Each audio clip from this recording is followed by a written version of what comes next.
போய் சொல்லி குளறி சொன்னால் இந்த பிள்ளை 3 நாளையாலே அம்மா அப்பான்னு சொல்லி கூப்பிடணும். அதுக்கப்புறம் நான் அவங்க நேர்த்திக்கடன் உயிர் போயிடும் நான் கொண்டு வந்து இந்த நேர்த்திக்கடன் இடத்துக்கு கொண்டு தருவேன்னு சொல்லி கோயிலுக்கு போய் அந்த 3ஆம் நாள் தான் சொன்னேன்.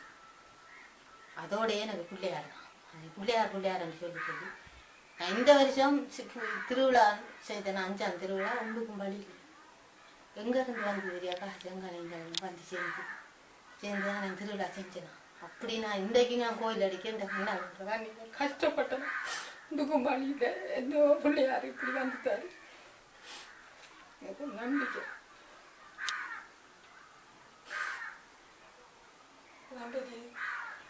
திடீரென் இந்த விரதம் நான் உபாசத்துக்கு அண்டைக்கு தான் வேறு இப்படி கட்டணும். அண்டைக்கு நான் காலையில் பூ வைக்கக்கூடியதான் போத்தல் மாதிரி தான் இருக்குது. அண்டு காப்படுத்து வந்தண்டு பார்க்க கூட திக்கிறேன் அடி வெளிச்சமாய் அடிச்சு கொஞ்சம் இருக்கிற பார்த்தா அப்படி திங்க மாதிரி இருந்தது.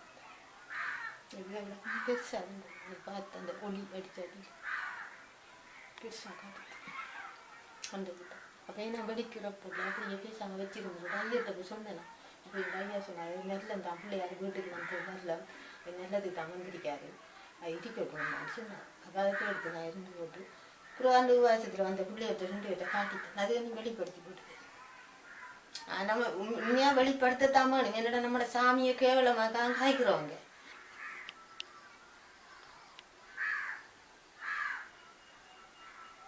நாங்களும் காடி வீதம் பிடிக்கிறோம். நாங்கள் இப்படி எங்களோட வீட்டில் சொன்னவங்க இப்படி பிள்ளையார் வளர்ந்துட்டு அந்த காப்பு போட்ட போட்டல் பார்ப்போம்னு சொல்லி வந்து மூடி சுட்டு வகையா